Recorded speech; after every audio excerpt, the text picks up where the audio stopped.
اعوذ باللہ من الشیطان الرجیم بسم اللہ الرحمن الرحیم نحمده ونصلی علی رسول الکریم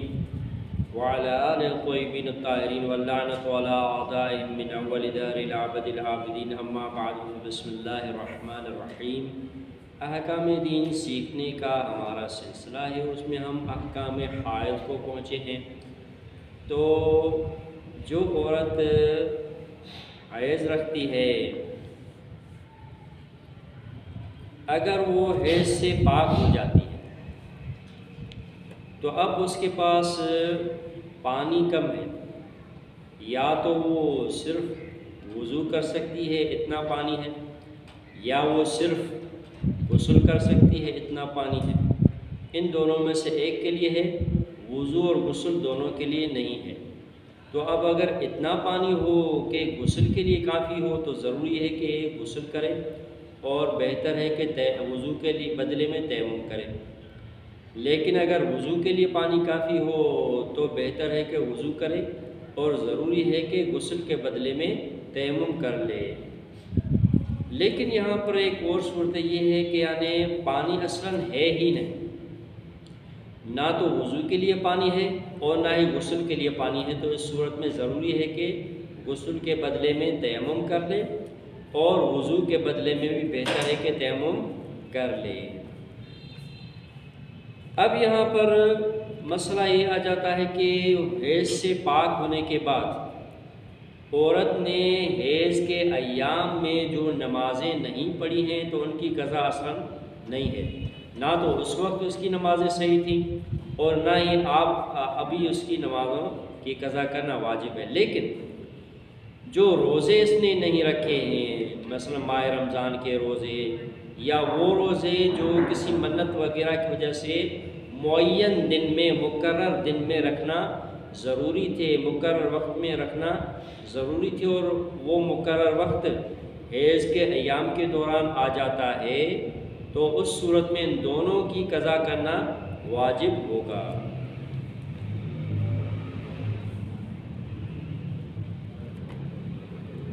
اب یہاں پر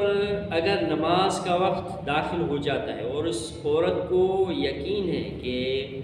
اگر تھوڑی سی دیر کرے گی تو حیض آ جائے گا اور پھر نماز نہیں پڑھ پائے گی، تو اس صورت میں ضروری ہے کہ فوراً وضو کر کے یا غسل کر کے نماز پڑھ لے۔ اور اسی طرح اگر اسے احتمال بھی ہو کہ اگر اس نے دیر کر دی نماز پڑھنے میں، وقت داخل ہونے کے بعد اگر اس نے نماز میں دیر کر دی، احتمال یہ دیتی ہو کہ وہ حیض آ جائے گا، تو اس صورت میں بھی ضروری ہے کہ وضو کر کے نماز کو فوراً سے پڑھ لے۔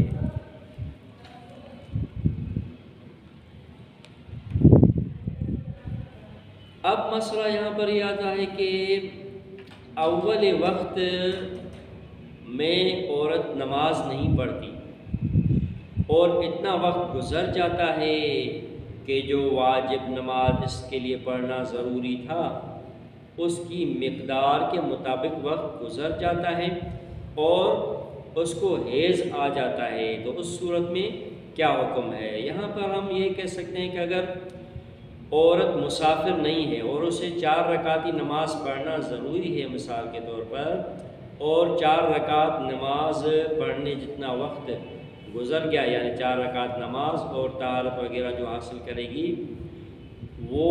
جتنی دیر میں انجام پائے اتنا وقت گزر چکا ہے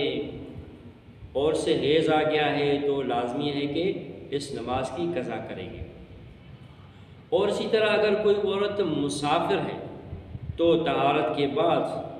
2 رکعتیں پڑھنے کی مقدار کے بعد وقت گزر جاتا ہے اور اسے حیض آ جاتا ہے، تو ضروری ہے کہ اس صورت میں بھی نماز کی قضا کر لے گی۔ اب یہاں پر نماز کے جو مقدمات ہیں، تو وقت کی جو مقدار گزر گئی ہے، نماز کے مقدمات حاصل کرنے کی وقت کے اعتبار سے بھی ہیں، تو جیسے کہ طہارت کرنا اور رو بھی قبلہ ہونا اور دوسری چیزیں مثلا لباس کا پاک وغیرہ ہونا، یہ سارے شرائط اگر حاصل ہوں اور ایک نماز کا وقت ایک نماز پڑھنے جتنا وقت گزر جاتا ہے اور حائض ہو جاتی ہے تو پھر اس کی قضا کرنا ضروری ہے۔ البتہ یہاں پر یہ بھی ہو سکتا ہے کہ کچھ شرائط حاصل کرے اور کچھ شرائط حاصل نہ کر پائے۔ مثلاً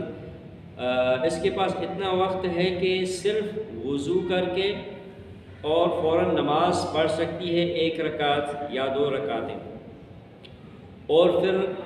اتنا وقت گزرنے کے بعد اسے حیض آ جاتا ہے تو اس صورت میں بھی قضا واجب ہوگی۔ لیکن اگر اس کے پاس وضو نہیں ہے، وضو کرنے کے لیے پانی نہیں ہے، یا اصلاً پانی کا استعمال اس کے لیے مضر ہے، تو تیمم کرنا ضروری ہے۔ اب تیمم کرنے میں جتنا وقت لگتا ہو اور نماز کم سے کم 1 رکعت پڑھنے میں جتنا وقت لگتا ہو، اتنا وقت گزر جائے اول وقت سے اور اس نے نماز نہ پڑھی اور اسے حیض آ جاتا ہے، تو اس صورت میں بھی اس پر قضا کرنا لازم ہوگا۔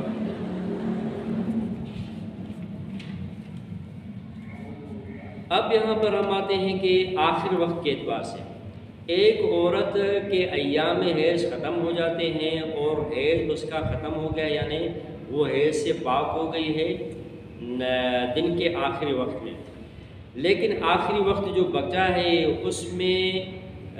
اس وقت کی اتنی مقدار اس کے پاس ہے کہ وہ وضو کی طہارت اور غسل کی طہارت کرنے کے بعد،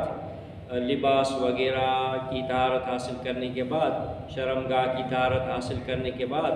2 رکعتیں نماز یا 1 رکعت نماز پڑھ سکتی ہو، یا 2 نمازیں پڑھ سکتی ہو، یا 1 نماز پڑھ سکتی ہو،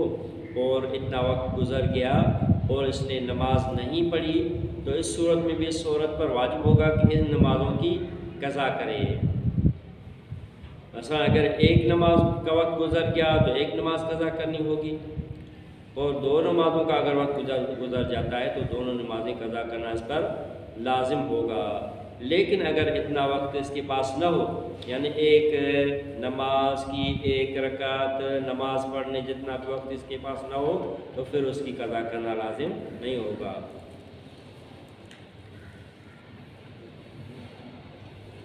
اب یہاں پر یہ ہے کہ کسی عورت کا وظیفہ یہ ہو کہ تیمم کر کے نماز پڑھے، یعنی نماز کے وقت کی اتنی تنگی ہے کہ ضروری ہے کہ تیمم کرے، اور وہ تیمم کرنے میں سستی کرتی ہے اور اتنا وقت گزر جاتا ہے کہ جس میں 1 رکعت 1 نماز پڑھ لے، یا 1 نماز کی 1 رکعت پڑھ لے طہارت کے ساتھ،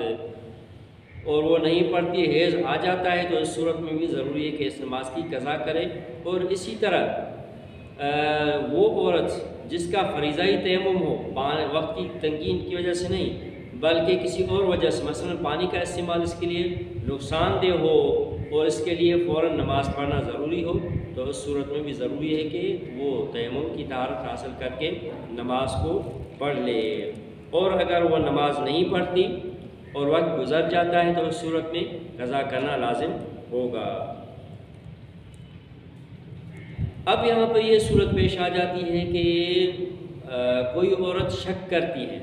حیض سے پاک ہونے کے بعد شک کرتی ہے کہ نماز کا وقت باقی ہے یا نہیں، تو ضروری ہے کہ طہارت حاصل کر لے، شرمگاہ کی اور وضو کی اور غسل کی طہارت حاصل کر لے، اس کے بعد فوراً نماز پڑھ لے۔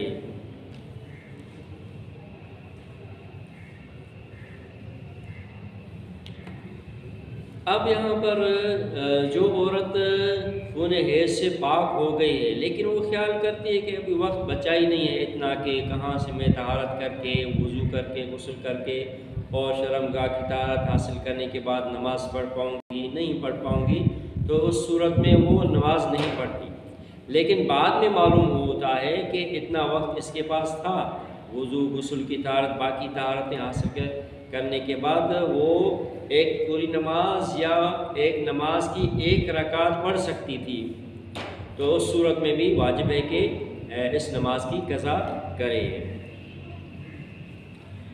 اب یہاں پر حائض کے لیے مستحب ہے کہ ایام حیض کی حالت میں ضروری ہے کہ اپنے بدن کی طہارت کو حاصل کرے اور روئی پٹی وغیرہ کو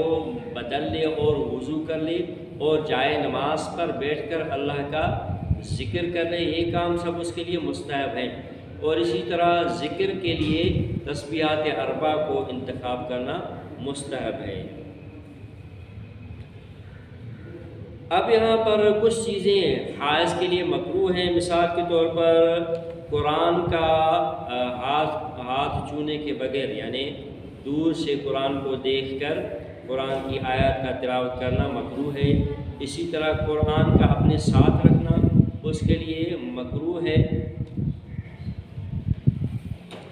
اور اسی طرح قرآن کے حاشی، قرآن کے حواشی جو ہوتے ہیں جہاں پہ قرآن کی تحریر نہیں ہوتی ہے، ان کو ہاتھ لگانا یا ان کے درمیان میں ہاتھ لگانا، یہ سارے کام عورت پر اور حائض عورت پر مکروہ ہوتے ہیں۔ اسی طرح خضاب کرنا، مہندی وغیرہ لگانا یا تیل مالش کرنا، یہ ساری چیزیں مکروہ ہیں حائض کے لیے۔ اس کے بعد ہم آتے ہیں اقسام حائض میں، جو انشاءاللہ آئندہ بیان ہوں گے۔ الحمدللہ رب العالمین۔